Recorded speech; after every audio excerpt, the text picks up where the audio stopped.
Thank you. And welcome to the dating game. And we'll get right underway. It's time to meet our first three eligible bachelors for game number one. And here they are.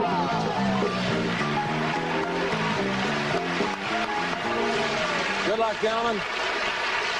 Well, let's see. Bachelor number one is a successful photographer who got his start when his father found him in the dark room at the age of 13, fully developed.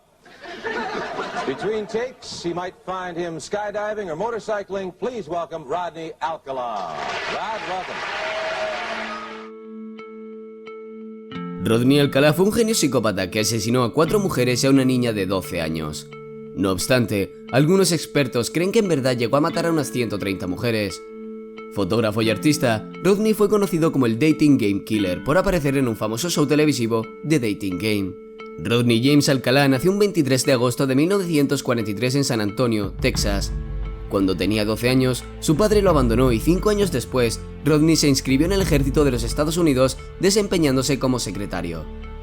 Allí, los test psicológicos mostraron que Rodney tenía la inteligencia de un genio, con un IQ entre 160 y 170. Sin embargo, esa brillantez intelectual estaba, como suele suceder, acompañada de anomalías que, en su caso, eran el trastorno de personalidad límite, el narcisismo, el trastorno antisocial de personalidad y ciertas crisis que desembocaron en el hecho de que, pasados 3 años en la milicia, Rodney fuese dado de baja por sufrir varios ataques de nervios.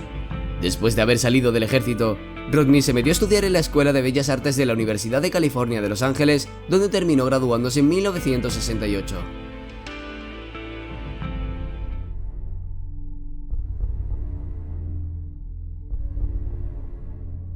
Fue ese mismo año cuando Rodney cometió su primer crimen.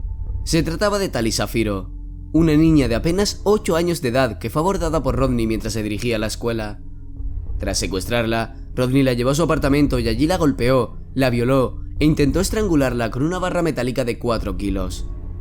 La niña habría muerto si no fuese porque, cuando Rodney la subió al coche, un automovilista lo vio y posteriormente contactó a la policía, posibilitando así que los agentes irrumpieran a patadas en el apartamento del monstruo, hallando a la pequeña Tali tirada en el suelo de la cocina, casi sin poder respirar y rodeada por un charco de sangre.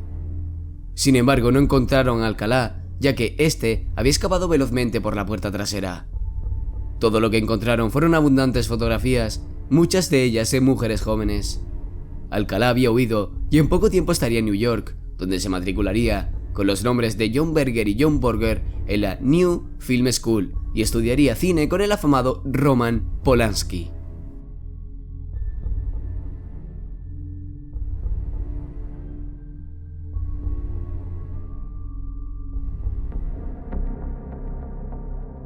Fue el 12 de junio de 1971 cuando Rodney, supuestamente con el pretexto de ayudar a cargar unas cosas en la reciente mudanza, entró en el apartamento de Cornelia Michael Creeley de 23 años.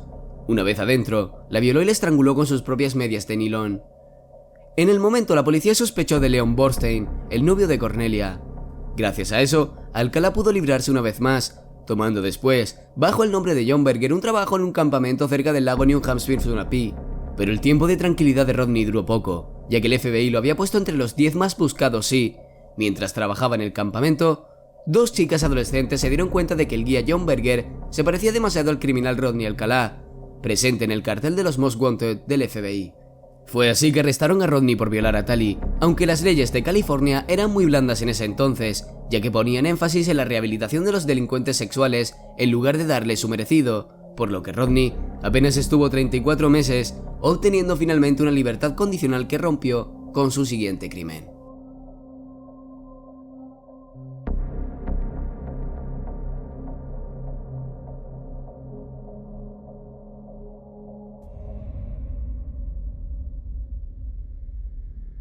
El deseo de gozar de una presa joven tenía mucha fuerza en Rodney, lo cual lo condujo a aprovechar su libertad condicional para secuestrar a una niña de 13 años, conocida con el seudónimo de Julie G. en Huntington Beach. Así, Rodney aprovechó que la chica esperaba el autobús escolar para ofrecerle un viaje más rápido en su vehículo, pero, en lugar de llevarla a la escuela, la llevó a la playa de Bolsa Chica, donde la hizo ir hasta los acantilados para, una vez allí, besuquearla y forzarla a fumar marihuana. Mas la chica logró efectuar una llamada de emergencia en un momento de distracción por parte de Rodney, consiguiendo con ello que los policías llegaran a tiempo para salvarla de fumar más marihuana y, quizá, terminar compartiendo algo más que besos con su abusador.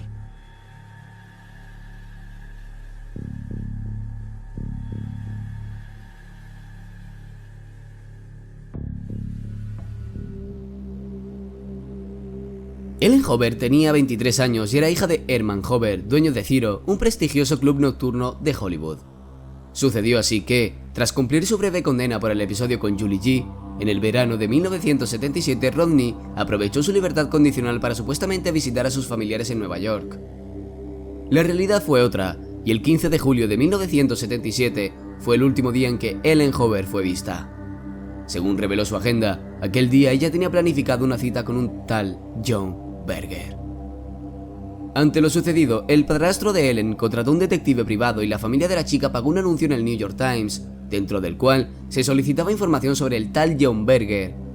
Por su parte, para Rodney Alcalá fue suficiente con adoptar su verdadero nombre y, tras dejar de llamarse John Berger, entrar a trabajar como tipógrafo en el periódico Los Angeles Times.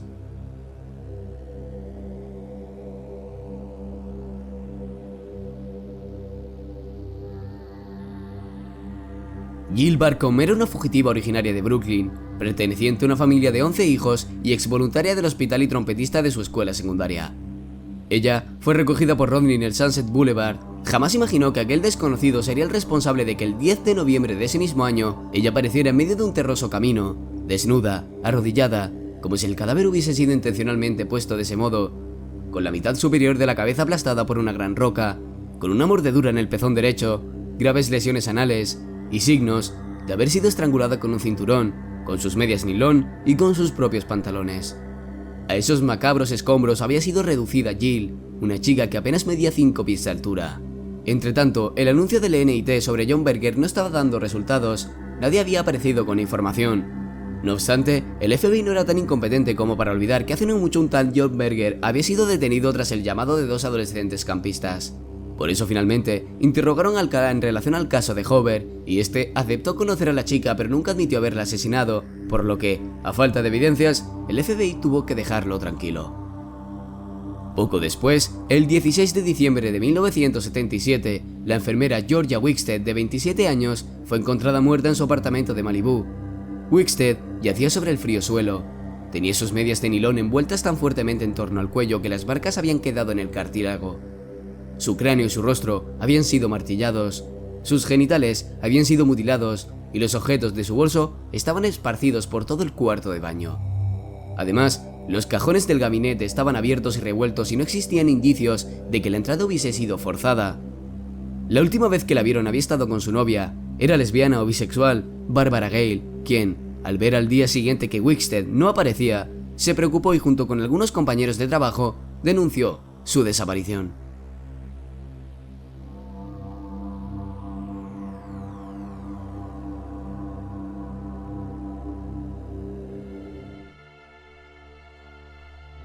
Hasta el momento era manifiesto que los crímenes de Rodney presentaban un conjunto de patrones comunes, pero aún así nadie lo había visto con suficiente claridad. Muestra de eso fue que, en marzo de 1978, durante el tiempo en que la Hillside Stranger Task Force estaba haciendo entrevistas a todos los delincuentes sexuales de la zona, Rodney fue interrogado pero no sospechaban que fuera un asesino, de manera que solo se le acusó y se lo detuvo por portar una pequeña cantidad de marihuana. Aquello no era suficientemente grave, siendo así que Rodney pudo salir de la cárcel a finales de junio de ese mismo año. Cuando Rodney Alcalá salió de prisión, el deseo de sangre y sexo ardía en su trastornada mente como un volcán a punto de hacer erupción. Y pronto, ese deseo criminal estalló, por lo cual, antes de finalizado el mes de junio, la bella Charlotte Lamb apareció muerta y desnuda en la lavandería del complejo de apartamentos en que vivía. Charlotte Lamb era una oriunda de Santa Mónica, tenía 32 años y había trabajado como secretaria legal.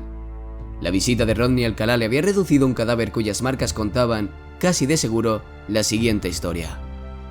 Rodney la golpeó brutalmente con una pesada pieza de madera, la violó, le raspó el seno derecho, le agujereó las orejas, le laceró el área genital y le estranguló con un cordón, empleando tanta fuerza que le fracturó la tiroides. Pasado el tiempo y como si nada hubiese sucedido, en septiembre de 1978, Rodney se presentó como concursante en el famoso show de Chuck Barris, The Dating Game. En lo que era una de las variantes del show, una chica preseleccionada debía escoger uno de 3 hombres, teniendo que salir con el elegido al menos en teoría. En The Dating Game, Rodney mostró gran autoconfianza, simpatía, buen humor, una amplia y agradable sonrisa y una ligera y seductora picardía. La chica que debía elegir era Shelley Bradshaw, y Rodney logró impresionarla con las susodichas cualidades con el perfil que presentó de sí mismo como fotógrafo exitoso, fanático de las motocicletas y los saltos en paracaídas. Finalmente Rodney fue el elegido, pero el premio que debía recibir nunca llegó, puesto que Cheryl canceló la cita debido a que había visto en Rodney algo espeluznante que le asustaba. Algo se ocultaba en el brillo demencial que alumbraba los ojos de Alcalá, y ese algo era el reflejo de unos deseos tan oscuros como el negro que coloreaba los ojos del insospechado asesino. En febrero de 1979, Rodney Alcalá recogió una quinceañera autoestopista en el condado de Riverside. Una vez que la tuvo en su coche, Rodney le propuso a Monique Catch, seudónimo del adolescente, ir a su apartamento para tener sexo, y esta aceptó. Tan a gusto parecía mostrarse la chica que incluso durmió en el apartamento de Rodney, aceptando la mañana siguiente ir con él a las montañas para realizar una sesión de fotos en las que ambos aparecían simulando actos sexuales en determinadas posiciones. Hasta cierto momento todo marchó bien, pero llegó un punto en que la chica empezó a sentirse asustada con las actitudes de Rodney. Entonces, ella intentó escapar, pero gritó desesperadamente cuando él comenzó a golpearla, tras lo cual la ató y abusó sexualmente de ella. Según confesaría después Rodney, él no tenía pensado hacer lo que hizo.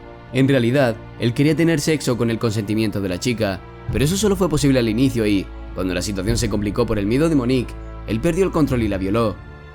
Por eso no la mató y, tras abusar de ella, la subió en su coche y condujo hasta Riverside, donde dejó a la chica y esta aprovechó para, desde un motel, llamar a la policía y denunciar lo sucedido. Posteriormente la policía detuvo a Rodney, pero este consiguió salir rápidamente ya que su madre pagó la fianza.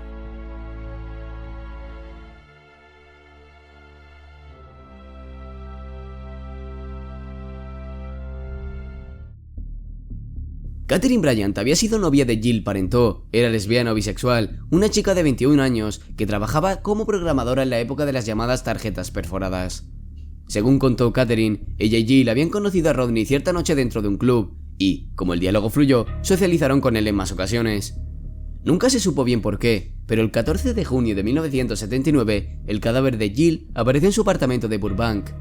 Lo último que supieron es que ese día no se presentó a trabajar, por eso fueron a ver si le había pasado algo, y que el día anterior había salido más temprano del trabajo para poder ir a un partido de béisbol. Como sucedió con otras víctimas de Rodney, el cadáver de Jill estaba desnudo y presentaba signos de agresiones espantosas. Tenía la cara y la cabeza salvajemente golpeadas, presentaba profundas heridas vaginales y rectales que evidenciaban un sádico abuso sexual. Tenía el pecho lleno de arañazos y, como signo de una bestial estrangulación, una hemorragia masiva en la zona que abarca la tiroides, la laringe y la epiglotis.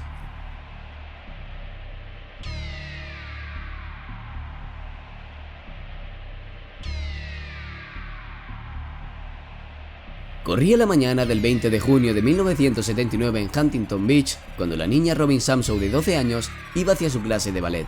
Samsoe estaba apurada y le había pedido prestado una bicicleta amarilla a Swing, su mejor amiga. Sin embargo, ese día Swing perdió no solo a su bicicleta, sino también a su amiga Robin Samsoe. En efecto, 12 días después de la desaparición, el cadáver de la niña fue encontrado en las estribaciones de Sierra Madre por el guardabosque William Popke. El crimen había sido atroz. El pie izquierdo y algunas partes de las manos del cadáver estaban ausentes. La cabeza estaba separada del cuello y cerca de uno de los zapatitos de la niña yacía un cuchillo de cocina. La putrefacción del cadáver impidió saber si hubo o no violación, pero la naturaleza de los anteriores crímenes de Rodney permitía afirmar que lo más probable era que la niña hubiese sido violada. Rodney Alcalá siempre negó haber asesinado a Robin Samsoe, pero finalmente habría de declarárselo culpable de dicho crimen, en parte por la abundancia de testigos. Sucedió así que Jack Young, vecina de Robin Samsoe, contó que aquel 20 de junio había visto a un hombre extraño intentando convencer a la pequeña Samsoe y a su amiga Bridget Wilbert para que posasen en traje de baño y él las fotografiase. Lo escalofriante del caso fue que, cuando la policía entrevistó a la señora Young y a Bridget Wilbert, ambas proporcionaron datos convergentes para la elaboración de un retrato robot que coincidía con el rostro de Rodney Alcalá. Complementariamente, Tony Esparza, de 15 años, y Joan Murchland, de 14, declararon posteriormente que, el 19 de junio de 1979, Alcalá les había ofrecido marihuana y les había pedido que participasen en un concurso de fotos en bikini, confirmando así que esos días Alcalá andaba haciendo fotos de menores en bikini dentro de Huntington Beach. Pero lo peor de todo fue el testimonio de la guardabosque, Dana Krapa. En efecto, ella cuenta que ese 20 de junio de 1979 había visto a un hombre intentando llevar a una niña hacia un arroyo. Según dijo, el modelo de automóvil que el hombre conducía era un Datsun F10, exactamente el mismo modelo que en ese entonces usaba Rodney Alcalá.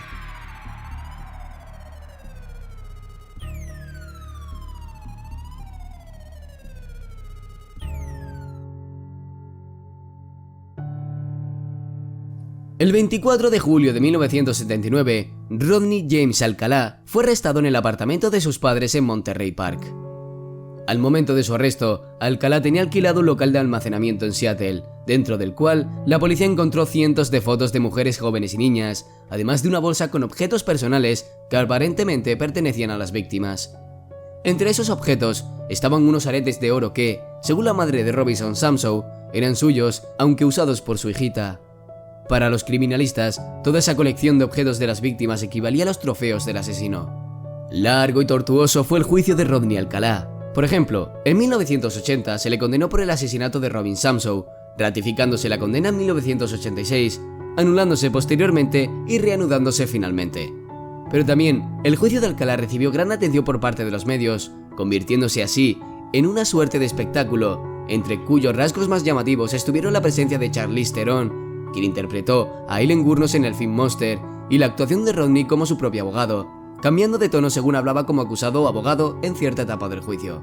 Pese a todas las complicaciones, en el 2010 se llegó, sobre todo gracias a pruebas de ADN, a la resolución de que Rodney James Alcalá era culpable de secuestro, de violación y de los asesinatos de Robin Samsoe, Jill Barcombe, Georgia Wickstead, Charlotte Lamb y Jill Parenteau. La condena fue la pena de muerte, aunque actualmente Rodney permanece con vida en la prisión de San Quintín, pero sabiendo que sus días están contados.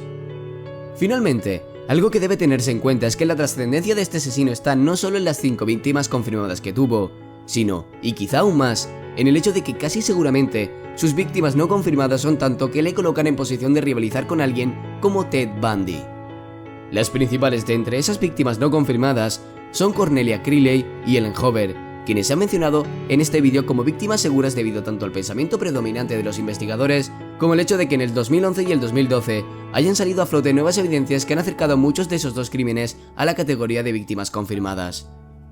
Pero aparte de esas dos mujeres, los criminalistas piensan que Alcalá debió asesinar aproximadamente unas 30 mujeres más, e inclusive algunos creen que la cifra podía ascender a 130.